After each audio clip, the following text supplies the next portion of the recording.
அதுக்கு முன்னாடி தான் திராவிட இயக்கம் வந்ததுக்கு பின்னாடி தான் அது என்ன தீட்டு நோட்டு எல்லார் பேரையும் போட்டு அவர்களையும் சொல்லுங்கய்யான்னு சொன்னதுக்கு பின்னாடி தான் உங்கள் பேர் என் பேர்லாம் சொல்ல ஆரம்பித்தாங்க.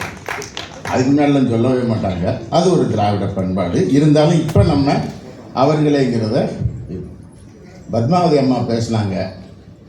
அவங்க வீட்டில் நான் பல நேரம் அவங்க வீட்டுக்கு போனீங்கன்னு சொன்னால் அவங்க நடுவில் இப்படி திரும்ப ஒரு இடத்துல படுத்து கிடப்பாங்க. சுற்றி கல்வெட்டாக கிடக்கும், ஒரே ஆய்வாக கிடக்கும்.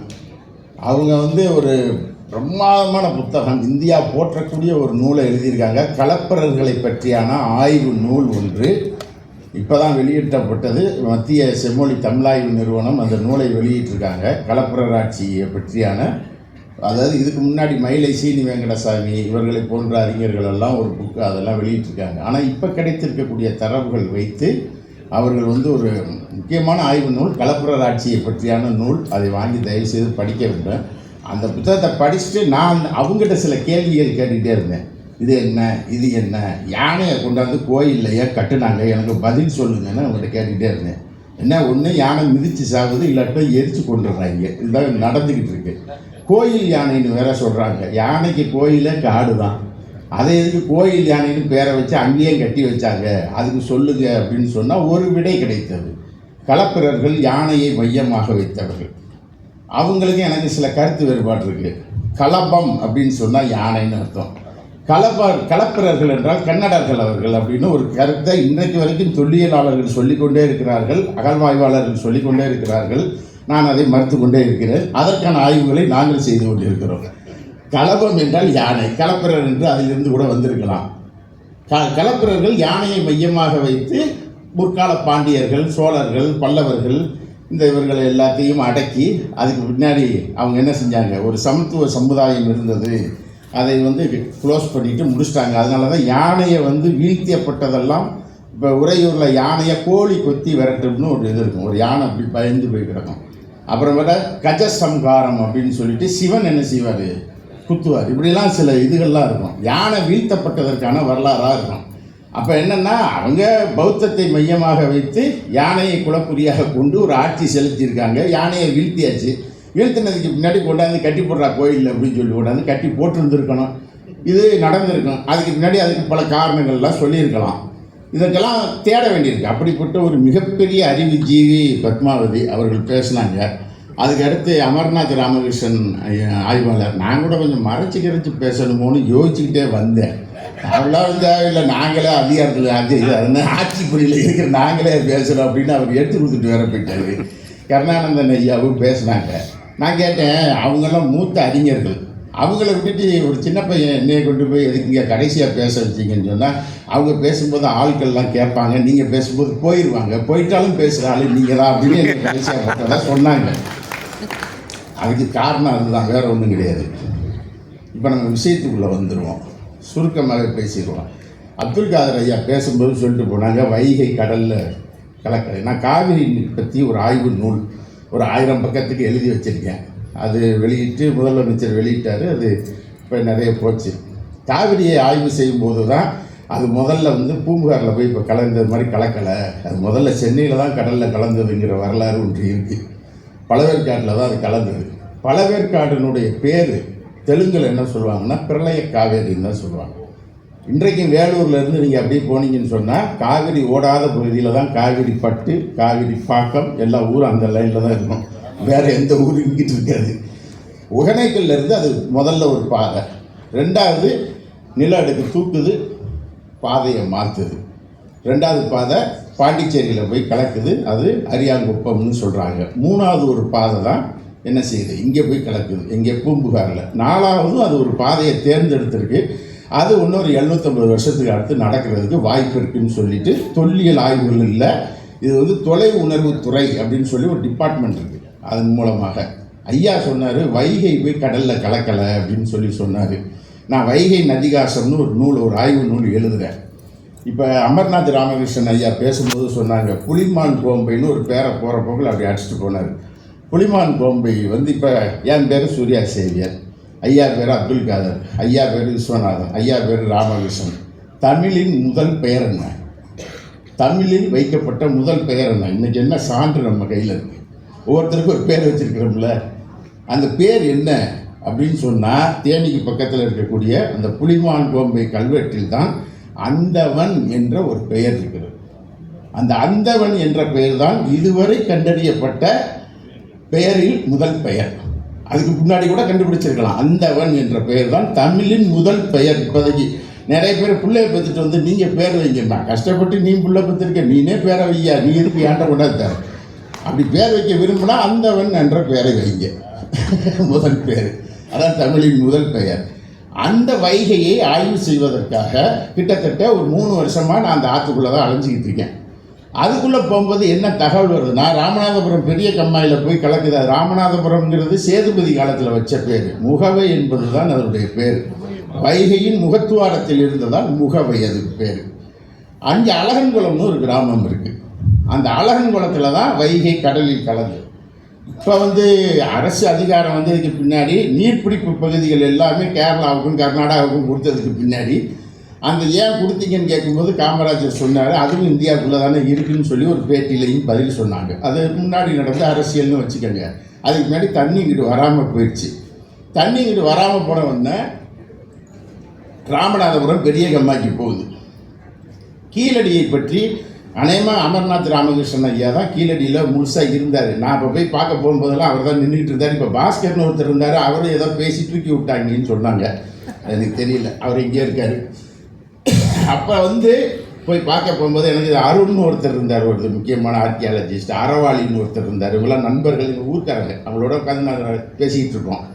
இந்த மாதிரி ஆய்வுகளை மேற்கொள்வதற்கு தொல்லியலாளர்கள் தான் உந்து சக்தியாக இருந்தாங்க. அப்போ வைகையை ஆய்வு செய்ய போகிற பொழுது இப்போ பண்ண கீழடி அழிஞ்சிருச்சு, எப்படி அழிஞ்சிச்சு அப்படின்னு ஒரு கேள்வி இருக்குல்ல, அதுக்கு பதில் சொல்லணும்ல. அதுக்கு தொல்லியலாளர்கள் பதில் சொல்லணும். கீழடி ஏன் அழிஞ்சிச்சு, எப்படி அழிஞ்சிச்சு அப்படின்னு ஒரு கேள்வி இருக்குது. அதை தேடி போகிற பொழுது தான் கீழடியிலிருந்து பக்கத்தில், என்னடா சிந்து சமவெளியை பேசுறதுக்கு பதிலாக இங்கே பேசிகிட்டு இருக்கான்னு நினைக்காதீங்க, இங்கே வந்துடுவேன் நான் கரெக்டாக பாயிண்ட்டுக்கு. அங்கே போகும்போது என்ன ஆயிடுச்சுன்னு சொன்னால், பக்கத்தில் மணலூர்னு ஒரு ஊர் இருக்குது. அந்த ஊருக்கு நாங்கள் போனோம். அந்த மணலூர் தான் பாண்டியர் காலத்தில் துறைமுக நகரமாக இருந்தது அப்படின்னு ஒரு குறிப்பு இருக்குது. மணலூர் எப்படி பாண்டியர் கால துறைமுக நகரம்னா கடல் இருந்திருக்கணும்ல. மதுரையில் கடல் இருந்திருக்கு. கடல் இருந்த வரலாறு செயற்கைக்கோள் மேப்பில், நான் அந்த ஃபோட்டோவே எடுத்துகிட்டு வந்தேன், சேட்டலைட் மேப்பில் கடல் இருந்ததற்கான ஆதாரங்கள் இங்கே இருக்குது. மதுரையில் கடல் இருந்ததுக்கு புராணங்களில் இந்த வாய்மொழி கதைகள் இருக்குல்ல, வாய்மொழியாக வரலாறு 5000 வருஷத்துக்கு உள்ளது, அதையே மாற்றிக்கிட்டு எழுதுகிறாங்க. எழுதப்படாத வரலாறு அப்படின்னு ஒன்று இருக்குது. எழுதப்படாத வரலாறுங்கிறதுக்கு 5000 ஆண்டு காலத்துக்கு முன்னாடி உள்ள வரலாறை வாய் மூலமாக கடத்தி என்ன செய்வாங்க, கொண்டு வந்துக்கிட்டே இருப்பாங்க. அதுக்கு ஏராளமான உதாரணங்களும் இருக்குது. ஒரு உதாரணம், ரொம்ப பிரபலமான உதாரணம் இருக்குது. அதை இப்போ நம்ம சொல்லி நேரமாயிடும். நீங்கள் காக்கா கத்துனா வீட்டுக்கு விருந்தாளி வருவாங்கன்னு இன்றைக்கி ஒன்று சொல்லிக்கிட்டு இருப்பாங்கல்ல, அந்த உதாரணம். காக்கா கத்துனா வீட்டுக்கு விருந்தாளி வருவாங்களா? விருந்தாளி வருவாங்களா? இல்லை, கடங்காரன் கண்டிப்பாக வருவேன், இஎம்ஐ கட்டுறது கேட்டுக்கிட்டு எவனாவது வருவேன். ஆனால் காக்கா கத்துனா விருந்தாளி வருவாங்களா அப்படின்னு இன்றைக்கி வரைக்கும் கிராமத்தில் ஒரு வழக்கு சொல்லிக்கிட்டே இருக்காங்க. வீட்டு திண்ணையில் காக்கா கத்துனா அதுக்கு என்ன அர்த்தம் அப்படின்னு போய் பார்த்தோம்னு சொன்னால் அதுக்கு ஒரு வரலாறு இருக்குது. கிட்டத்தட்ட 5000-6000 வருஷத்துக்கு முன்னாடி உள்ள ஒரு பெரிய வரலாறு அதுக்கு இருக்குது. அந்த வரலாறு இந்த மாதிரி வாய் மூலமாக கடத்தப்பட்டது. மதுரையில் கடல் இருந்ததுக்கு வரலாறு திருவிளையாடல் புராணம்னு ஒன்று இருக்குது. திருவிளையாடல் புராணம் மதுரையை பற்றி ஏராளமான விவரம் இருக்குது. திருவிளையாடல் புராணத்தை எடுத்து படிக்கிறோம். திருவிளையாடல் புராணத்தை படிக்கும்போது அங்கே இருக்க ஒரு பாண்டிய மன்னன் அம்பெடுத்து எய்தான் மதுரையில் இருந்த கடல் பின்னோக்கி போய்விட்டதுன்னு ஒரு குறிப்பு இருக்கு. ஏதோ சம்பவம் நடந்திருக்கு. அப்போ சரி, இதற்கு விஞ்ஞானம் என்ன பதில் சொல்லுகிறது, செயற்கைக்கோள் ஆய்வுகள் என்ன பதில் சொல்கிறது என்று போய் பார்த்தால் மணலூரில் கடற்கரை நகரம் இருந்தது உண்மை என்று ஆகிறது. அதுக்கு முன்னாடி கடல் எங்கே இருந்துச்சு அப்படின்னு சொன்னால், அங்கேருந்து கொஞ்சம் தள்ளி போனால் திருப்போணம்னு ஒரு ஊர் இருக்குது, அந்த ஊரில் கடல் இருக்குது. அதற்கடுத்து கொஞ்சம் தள்ளி போனோம்னு சொன்னால் யமனேஸ்வரம்னு ஒரு ஊர் இருக்குது, அந்த ஊரில் கடல் இருக்குது. அதுக்கு பின்னாடி போனால் அழகன்குளம் அப்படிங்கிற ஊரில் இப்போ கடல் இருக்குது. அழகன்குளத்தில் இருந்த கடற்கரை மணலை கார்பன் டேட் ஆய்வுக்கு அனுப்பி அந்த மணலுடைய காலம் எவ்வளவு, இப்போது கடலில் இருக்கக்கூடிய அந்த கடற்கரை மணலுடைய காலம் எவ்வளவு என்று பார்த்தால் 6500 வருஷம் கண்டது. 6500 வருஷத்துக்கு முன்னாடி கடல் எங்கே இருந்துச்சு அப்படின்னு சொன்னால், முன்னாடி இப்போ கடலும் நதியும் முற்ற இடத்துல லோகோ டெல்டான்னு சொல்லுவாங்க. ஒரு பெரிய திட்டு, பிறை வடிவ திட்டு என்ன செய்யும், உருவாகும். இப்போ கம்மாக்கரையில் நீங்கள் நின்னீங்கன்னா பார்த்தீங்கன்னா தண்ணி அடிக்கும்போது அந்த கரையில் பார்த்தீங்கன்னா இப்படி லேசாக ஒரு பிறை வடிவத்தில் மண் சேர்ந்துருக்கும். இந்த மாதிரி பெரிய பிறை வடிவ திட்டுகள் எங்கே இருக்கோ அங்கே நதியும் கடலும் என்ன செஞ்ச இடம், முற்றுணை இடம். இந்த பெரிய பிறை வடிவ திட்டுகள் இப்போ எங்கே இருக்குது அப்படின்னு சொன்னால் திருப்போணத்தில் இருக்குது. பெரிய பெரிய லோபோ டெல்டான்னு சொல்கிறாங்க. அதுக்கு பேர் டெல்டா அப்படிங்கிற சொல்லுக்கு வந்து வண்டல் படிந்த வடிநிலம் என்று தான் பொருள். அது ஒரு கிரேக்க சொல்லு. அப்போ அதுக்கு அடுத்து எங்கே இருக்குன்னா யமனேஸ்வரத்தில் இருக்குது. அதுக்கு அடுத்து அழகன்குளத்தில் இருக்குது. காரைக்குடியும் அறந்தாங்கியும் பல ஊர்களும் கடலுக்குள் இருந்து பின்னாடி சென்ற நிலப்பரப்பு. ஏன் நான் இதை சொல்ல வர்றேன்னா, வைகை கடலில் கலக்குறதுல இப்போ நம்ம நிறைய சொல்ல நம்மளே சொல்லிக்கிட்டே இருப்போம். ஆனால் அந்த சொல்லுக்கான அர்த்தம் என்ன அப்படின்னு சொன்னால் நமக்கு தெரியாது. வங்கம் அப்படின்னு ஒரு சொல்லிக்கிட்டே இருக்கிறோம்ல, வங்கம் என்ற சொல் அது அதனுடைய பொருள் என்ன, அது எங்கே கண்டுபிடிக்கப்பட்டது? அழகன்குளம் தொல்லியல் ஆய்வில் தான் வங்கம் என்ற சொல் கண்டுபிடிக்கப்பட்டது.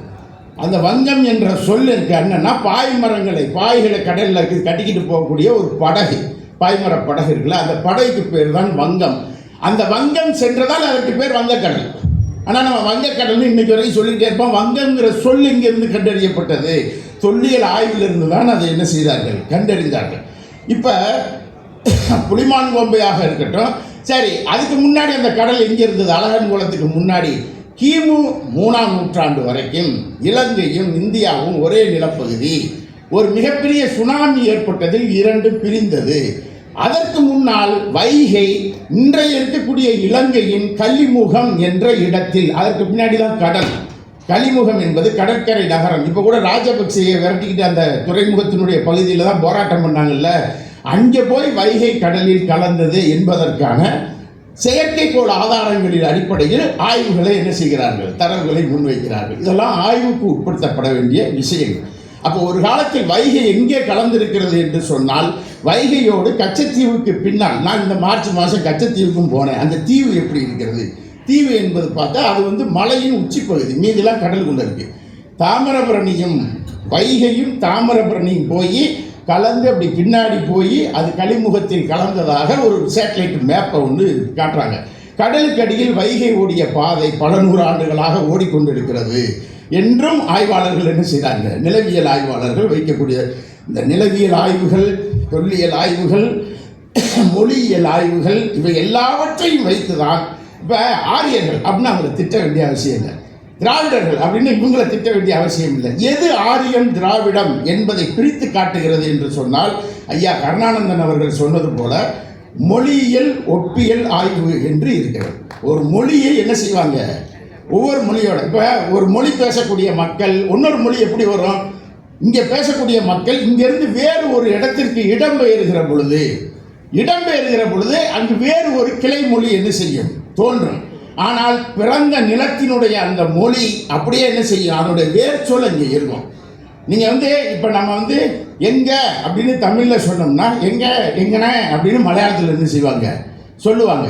இந்த மாதிரி மொழி ஒப்பியலை வைத்து 19ஆம் நூற்றாண்டில் ஒரு கருத்தியல் உருவாக்கப்பட்டது, ஆரியர் வருகை. ஏன் ஆரியர் வருகை என்ற கருத்து உருவாக்கப்பட்டது என்று சொன்னால், கிரேக்கம், லத்தீன், வடமொழி இந்த 3ம் ஒரே மாதிரி இருக்கிறது. அதிலிருந்து பிரிந்து இவர்கள் வேறுவாக இருக்கிறார்கள், இந்த மொழி என்பது தனித்தன்மையாக இருக்கிறது என்ற ஒரு கருத்தை என்ன செய்யப்பட்டது, உருவாக்கப்பட்டது. அதுதான் மொழியியல் ஆய்வாளர்களுக்கோ தொல்லியல் ஆய்வாளர்களுக்கோ வரலாற்று ஆய்வாளர்களுக்கோ நீங்கள் வந்து ஒரு சார்பு நிலை அவர்கள் எடுத்தார்கள் என்று சொன்னால் தவறாகத்தான் அது என்ன செய்யும், போய் முடியும். அதை ஒரு பொதுவான வரலாற்று பார்வையோடு அதை பார்க்கிற பொழுது இதுதான் இந்த மண்ணில் இருந்தது என்று நாம் என்ன செய்ய முடியும், சொல்ல முடியும். அப்படி வந்து ஏராளமான உதாரணங்களை நாம் சொல்லலாம். இப்போ வந்து இந்த மாதிரி ஒரு மொழி ஒப்பீட்டியல் இதெல்லாம் மையமாக வச்சு தான் என்ன பண்ணாங்க அப்படின்னு சொன்னால், நீங்கள் வந்து ஆரியன் திராவிடம் என்ற 2 இருக்கிறது என்று சொன்னாங்க. வேதம் இப்போ நீங்கள் வெளியே போகும்போது அப்படி பார்த்துட்டே போங்களேன், கீழடி 2600 வருஷத்துக்கு முன்னாடி உள்ளது, மொஹஞ்சதரோ 5000 வருஷத்துக்கு முன்னாடி உள்ளது அப்படின்னு நீங்கள் பார்த்துட்டு போகிறீங்கல்ல, அதில் இருக்கக்கூடிய பொருட்கள் எல்லாமே இன்றைக்கி மாறி இருக்கு. ஒரு விஷயத்தை மறந்துடாதீங்க, எல்லாமே மாறி இருக்கு, வேறு வேறு வடிவத்திற்கு வந்திருக்கு. ஒன்று மாறவே இல்லை 5000 வருஷம். அது என்ன தெரியுமா உங்களுக்கு? செங்கல். அன்னைக்கு வச்ச செங்கலுடைய அளவு இன்னைக்கு வரைக்கும் நீங்கள் வீடு கட்டும்போது மாறவே இல்லை, அப்படியே தான் இருக்கு. அது என்ன அர்த்தம்? அதுக்கு பேர் செங்கலுடைய அளவு மாறல சார், அந்த செங்கலுடைய அளவு அப்படியே இருக்கு. சரி, நான் கேட்குறேன் ஒரே ஒரு கேள்வி. நீங்கள் இது எங்கள் வேத நாகரிகம் அப்படின்னு சொல்றீங்கல்ல, எங்காவது செங்கல் என்ற சொல் வேதத்தில் இருக்கிறதா? கொஞ்சம் காட்டுக்கு பார்ப்போம். செங்கல்னு சொன்னாலே அலறீங்களே, செங்கல்னாலே அலறீங்களே. நேற்று கூட ஒரு அம்மா சொன்னாங்கல்ல, இந்த உத்தரப்பிரதேசத்தில் இருக்கிற ஆளுநர் விமானத்தை விமான தத்துவத்தை கண்டுபிடித்தது பரத்வாஜ் முனிவர். நான் கூட என்ன நினைச்சேன், இங்கே தான் அப்படி பேசிக்கிட்டு இருக்காங்களோன்னு நினைச்சேன். இந்தியா பூரா ஒரே மாதிரி தான் பேசுகிறாங்க. ரொம்ப சந்தோஷமா இருந்துச்சு எனக்கு. ஒரே மாதிரி தான் பேசுறாங்க. பரவாயில்ல. பரத்வாஜ் முனிவர் ரிக்வேதத்தில் 60 ருக்குகள் எழுதியிருக்கிறார். பரத்வாஜ் என்பவர் அவர் சான்றோராக முன்னாடி சொல்லப்பட்ட அந்த புராணங்கள்ல அவர் ஒரு இரத்தமும் சதையுமாக வாழ்ந்த ஒரு நபராக கூட இருக்கலாம். ஒரு 60 அவர் பேரில் இருக்கு. வசிஷ்டர் பேரில் 120 இருக்கு. அப்புறம் இந்த இவர் இருக்கார்ல, நம்ம இந்த முனிவர், அவர் பேர் என்ன, நம்ம ஒரு 3 முனிவர்கள், அவங்க பேரில் ரிக்வேதம் இருக்கு. நான் தயவு செய்து சொல்கிறேன், இங்கே வந்திருக்கக்கூடிய மாணவர்களிடம் கையெடுத்து கும்பிட்டு கேட்குறேன், நீங்கள் பகவத்கீதை படிங்க, குர்ஆன் படிங்க, அல்ல அது என்னது இது பைபிள் படிங்க, எது வேணாலும் படிங்க. போன உடனே ரிக்வேதம் படிங்க. உங்களுக்கு கையெடுத்துக்கோங்க. ரிக்வேதத்தை தயவு செய்து படிங்க. ரிக்வேதம் யாரும் படிக்கிறதே கிடையாது. எவனாவது ஒருத்தர் சொல்கிறத கேட்டுக்கிட்டு அலைகிறோம் நம்ம மாட்டுக்கு. என்ன பிரச்சனை இப்போ? எதுக்கியா கூட்டி வச்சு எங்களை கொல்றீங்கன்னு நீங்கள் கேட்குறீங்களா மாணவர்கள்? ஒரு நேரம் இருந்தா சார், எங்கள் அப்பா என்னை பெற்றவர் கரெக்டாக 17-18 வயசு வரைக்கும் நான் பள்ளிக்கூடத்தில் காலேஜில் படிக்கிற வரைக்கும் எங்கள் அப்பா அப்படின்னு மீசை வச்ச ஒரு ஆளை தான் எனக்கு காட்டிக்கிட்டே இருந்துச்சு எங்கள் அம்மா. ஏன்னா அப்பா யாருன்னா அம்மா சொல்கிறத நம்பிட்டு பேசாமல் போயிடணும், ஆய்வுக்கு போகக்கூடாது, மறந்துடக்கூடாது, பேசாமல் போயிடணும் அப்பான்னு சொல்லி. நான் காலேஜில் உட்காந்ததுக்கு முன்னாடி எனக்கு வேற ஒரு அப்பாவை காட்டுறாங்க, இதுதான் உங்கள் அப்பா அப்படின்னு சொன்னால் எனக்கு பயமாக இருக்குது. இது என்னையா, எங்கள் அப்பா இவர் தானே, எங்கள் தாத்தா இவர் தானே, எங்கள் கொள்ளு தாத்தா அவர் தானே, நீ என்ன திடீர்னு ஒன்று கொண்டாந்து காமிக்கிற? ஜேம்ஸ் மில் எழுதினாரு, மல் எழுதினாருன்னு சொல்லிட்டு என்னத்தையே கொண்டாந்து காமிக்கிற? அது என்ன எங்கள் அப்பா? சார் உங்கள் அப்பா யாருங்கிறத நம்ம தானே சார் முடிவெடுக்கணும், நமக்கு தானே தெரியும். அது யார் சார் உட்காந்துக்கிட்டு ஒரு 116 ஏக்கரில் இருக்கிற ஒரு ஆள் தினான்னு உங்கள் அப்பா இவர் தானே எப்படி சார் சொல்ல முடியும்? அதை எப்படி ஏற்றுக்க முடியும்? கேள்வியா தானே. எங்கள் அப்பான்னு சொல்கிறதுக்கு நான் இருக்கேன், எங்கள் அப்பா இருக்காரு.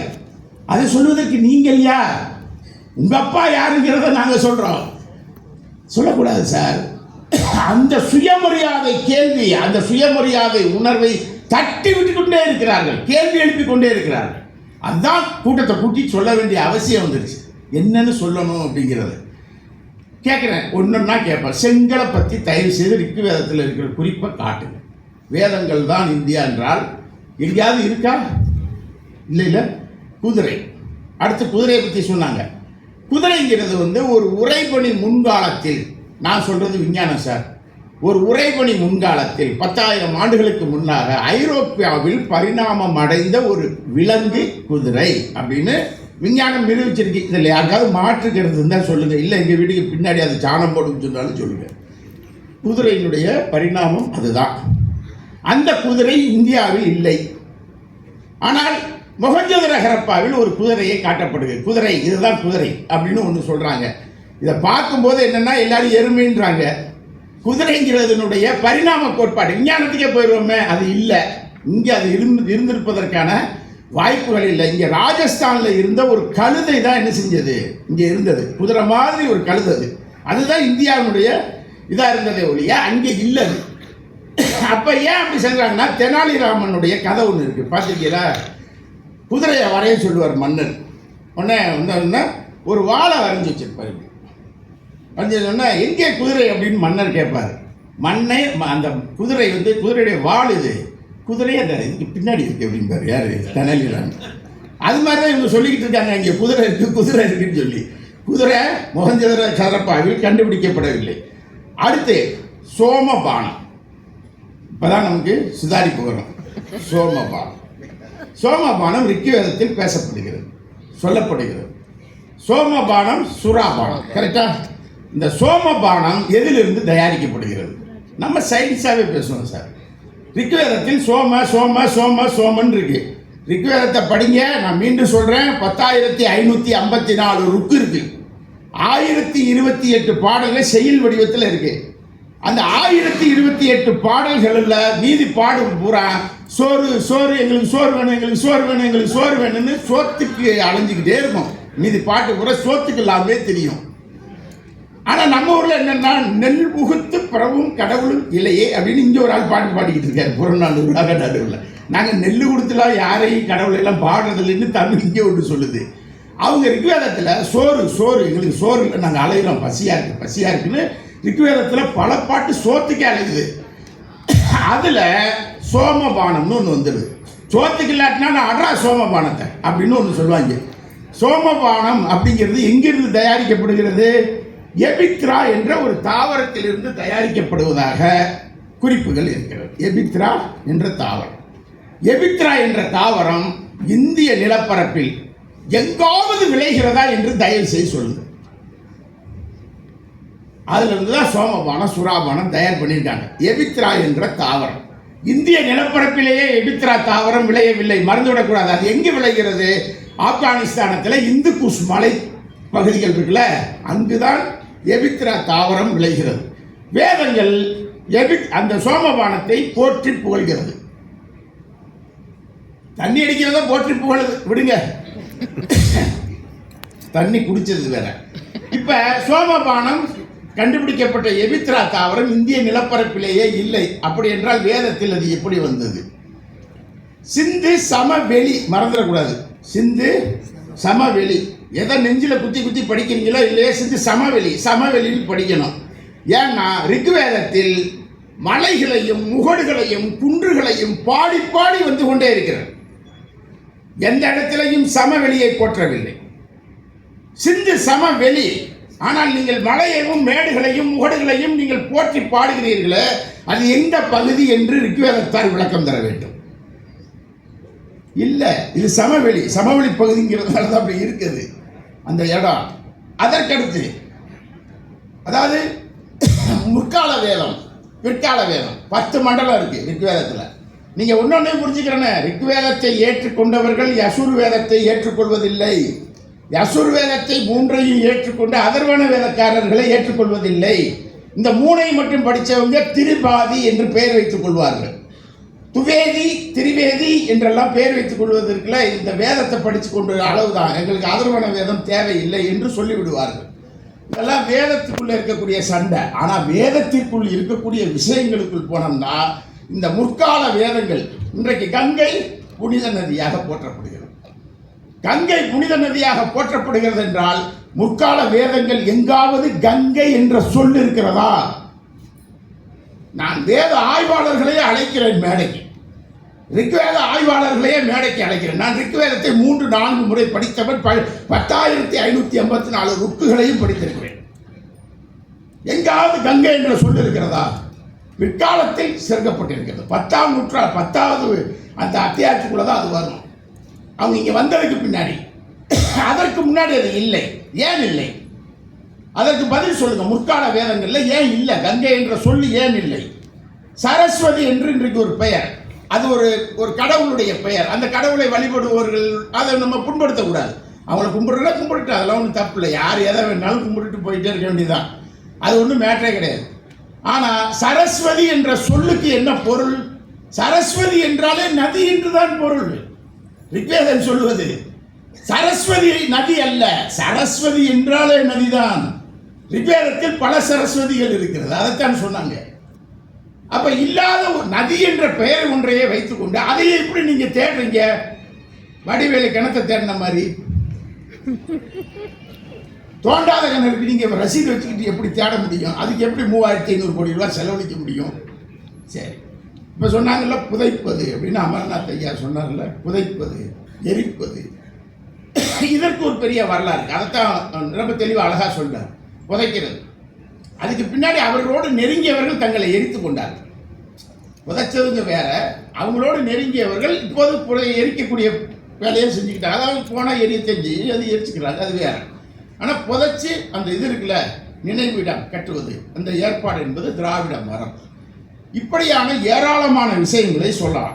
அதே போல் நீங்கள் பார்த்தீங்கன்னா கீழடி எப்படி அழிந்தது என்றால் ஒரு ஏதோ ஒரு வெள்ளப்பெருக்காக ஏற்பட்டிருக்கலாம். இப்போ ஒரு மதுரையை ஆய்வு செய்யும் போது சௌராஷ்டிரா மக்கள் அங்கே அதிகமாக வசிக்கிறாங்க. சௌராஷ்டிரான்னு ஒரு பிரிவினர் இங்கே வந்து இருக்காங்க. அவங்க மதுரைக்கு எப்படி வந்தாங்க அப்படின்னா, உள்ளே போய் நான் ஒரு இதை எடுத்து படித்து பார்த்தா அங்கே கஜினி முகமது வந்தார். அவர் வந்து படையெடுத்தார். படையெடுத்தவொடனே அங்கே இருக்கிறவங்களாம் அடித்து விரட்டினாங்க. விரட்டினதில் கஜினி முகமது அடித்து அட்டியில் பயந்துக்கிட்டு நேராக சௌராஷ்டிராக்காரங்க மதுரையில் வந்து இறங்கிட்டாங்க அப்படின்னு எழுதியிருக்காங்க. கொஞ்சமாவது ஒரு இல்லை சார், மக்கள்கிட்ட ஒரு கருத்தை சொல்லும்போது வன்மத்தை விதைக்கக்கூடாது, கரெக்டாக சொல்லணும். அதுக்கு பின்னாடி அங்கே போய் நீங்கள் பார்த்தீங்கன்னா பல்வேறு காலங்கள் குஜராத்தில் ஏற்பட்ட இயற்கை பேரழிவுகள். கஜினி முகமது தாக்கியிருந்தா சௌராஷ்டிரா மட்டுமா வருவாங்க? எல்லாரும் கிளம்பி வந்திருக்கணும்ல. மோடி அப்பா அம்மா கூட இங்கே வந்திருக்கணும்ல, ஏன் வரல?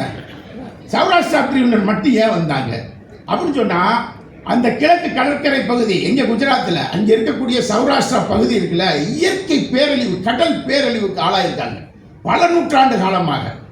அங்கிருந்து என்ன செஞ்சுருக்காங்க, கொஞ்சம் கொஞ்சமாக இடம்பெயர்ந்து மதுரைக்கு வந்து சேர்ந்துருக்காங்க. ஒரு இயற்கை பேரழிவுகள் தான் மனிதர்களை என்ன செய்யுது, நகட்டுது.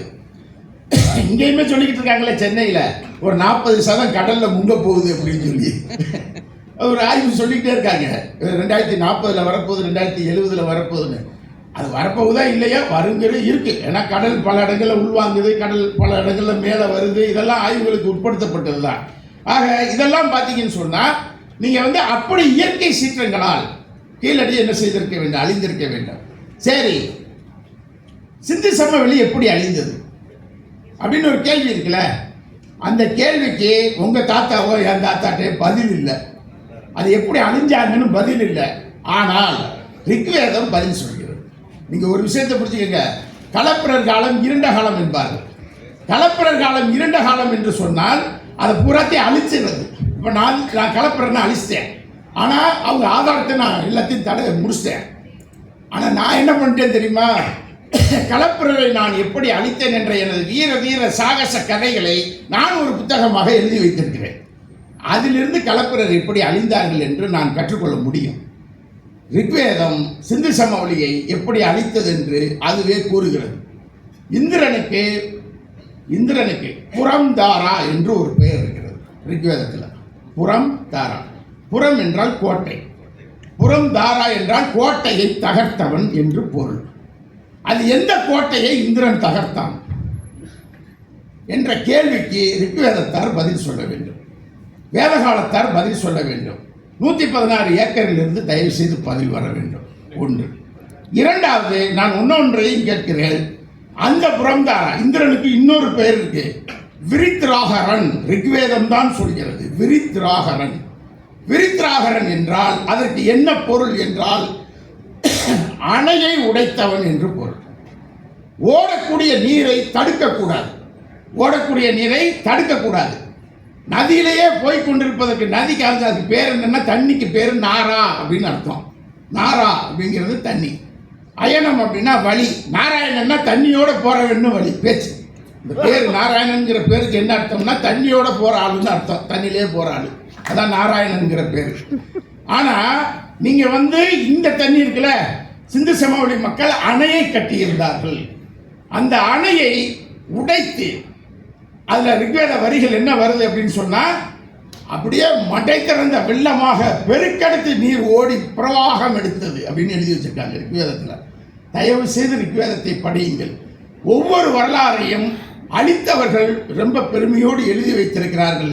அதிலிருந்து கோசாம்பியாக இருக்கட்டும் வரலாற்று ஆய்வாளர்கள், பல்வேறு வரலாற்று ஆய்வாளர்கள் கோசாம்பியாக இருக்கட்டும், ஐராவத மகாதேவனாக இருக்கட்டும், பல்வேறு விதமான ஆய்வாளர்கள் எல்லாம் அதிலிருந்து என்ன முடிவுக்கு வந்திருக்கிறார்கள் என்றால், இவர்கள் கட்டி வைத்த அணையை உடைத்து அவர்கள் என்ன செய்திருக்கிறார்கள், உள்ளே நுழைந்திருக்கிறார்கள்.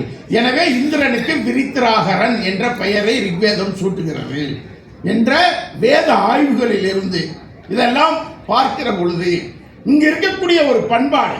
எனவேதான் இது எதையும் அழிக்காது அணைக்கும் என்கிறார்கள். இது எதையும் அழிக்காது அணைக்கும். இது எல்லோரையும் வாழ வைப்பதற்கான ஒரு முயற்சியை மேற்கொள்ளும். அத்தகைய பண்பாடு திராவிட பண்பாடு என்ற உயர்ந்த பண்பாடு என்று இங்கு கட்டமைக்கப்பட்டிருக்கிறது. அதுதான் உண்மை. ரிக்வேதங்களையும் எல்லா வேதங்களையும் நீங்கள் எடுத்து தொடர்ந்து படித்து பார்த்தீர்கள் என்று சொன்னால், அது அழிக்கிறது அடுத்தடுத்து அழித்து கொண்டே வருகிறது. ஒன்றே ஒன்றை சொல்கிறேன், சிந்து சமவெளி முடிஞ்சிருச்சு. அதுக்கு அடுத்து ஒன்னரை இடத்துக்கு இப்போ வடிவேலு ஒரு படத்தில் கிராதகா அப்படிம்பார். தெரியுமா உங்களுக்கு கிராதகா? அந்த கிராதகம் யார் தெரியுமா உங்களுக்கு? கெட்ட வார்த்தை மாதிரி சொல்றாங்கல்ல. சிந்து சமவெளி அழிஞ்சதுக்கு பின்னாடி இமயமலையில் பன்றியை குலக்குறியாக கொண்டு வாழக்கூடிய ஒரு பகுதி அங்கே வர்றாங்க. சம்பிரன் என்ற ஒருவன் ரிக்வேதத்தில் சொல்லப்படுகிறாங்க. சம்பரன் என்பார். அந்த சம்பரன் தான் அந்த இனக்குழுவுடைய தலைவன். அது வந்து கிராதக குழு. அந்த சம்பரன் அரக்கனாக சுட்டி காட்டப்படுகிறான் ரிக்வேதத்தில். அந்த சம்பரன் யாரா அப்படின்னு உள்ள போய் பார்த்தோம்னா பன்றியை லிங்கத்தை குலக்குறியாக கொண்டவர்கள், லிங்கத்தை குலக்குறியாக கொண்டு வாழ்ந்தவர்கள். நீங்கள் ஒன்னொன்றையும் நான் சொல்கிறேன். நாத்திகம் என்ற ஒரு சொல் சொல்கிறாங்கல்ல, நாத்திகம் எங்கேயாவது இருக்கா தமிழில் அந்த சொல்லு? இல்லை. எங்கே இருக்குது தெரியுமா? அது வேதத்தில் தான் இருக்குது. நாத்திகம்னா நமக்கு என்ன சொல்கிற, கடவுள் மறுப்பாளர்கள் என்று சொல்கிறாங்கல்ல. பத்மாவதி அம்மா தான் அந்த சொல்லை எனக்கு எடுத்து வந்தாங்க. நாத்திகம் எங்கே இருக்குது கண்டுபிடிங்க அப்படின்னு சொல்லி கண்டுபிடிச்சா வேதத்தில் தான் இருக்கு. வேத நிந்திகா நாஸ்திகா ருத்ரா அப்படின்னு இருக்கு வேதத்தில் இருக்கு. வேத நிந்திகா நாத்திகா ருத்ரா. அந்த நாத்திகாங்கிற வார்த்தை ரிக்வேதத்தில் தான் வருது. சரி, எங்கே வருது அந்த இடத்துல? அதுக்கு என்ன அர்த்தம் அப்படின்னா, எவன் வேதத்தை ஏற்றுக்கொள்ள மறுக்கிறானோ அவன் நாஸ்திகன். கடவுள் மறுப்பானல் அல்ல, வேதத்தை ஏற்க மறுப்பவன் நாத்திகன். ரிக்வேதத்தில் இருக்கு. இவை எல்லாவற்றையும் பார்க்கிற பொழுது இவர்கள் எல்லாமே இந்த சொல்லப்பட்ட சொல்லாடல்கள் எல்லாம் சிந்து வெளியை மையப்படுத்தி அதை அழிப்பதற்கான ஒரு ஏற்பாடு எப்படியெல்லாம் நடந்தது என்பதற்கான வரலாற்று குறிப்புகளாக பார்க்கிற பொழுது, அங்கு இருக்கக்கூடிய மக்களுடைய வாழ்க்கைகளை பார்க்கிற பொழுது, இவை எல்லாம் ஆய்வாளர்கள் இது ஒரு திராவிட பண்பாட்டு குடும்பம், 5000 ஆண்டு கால திராவிட பண்பாடு, அதற்கு முந்தைய திராவிட பண்பாடு என்பதெல்லாம் நீங்கள் ஒன்றையும் தயவு செய்து படிக்க வேண்டும். அவஸ்தான்னு ஒரு நூல் இருக்கு. அது பார்சிகளுடைய நூல். அவஸ்தாவிற்கும் இதற்கும் ஏராளமான தொடர்புகள் உண்டு.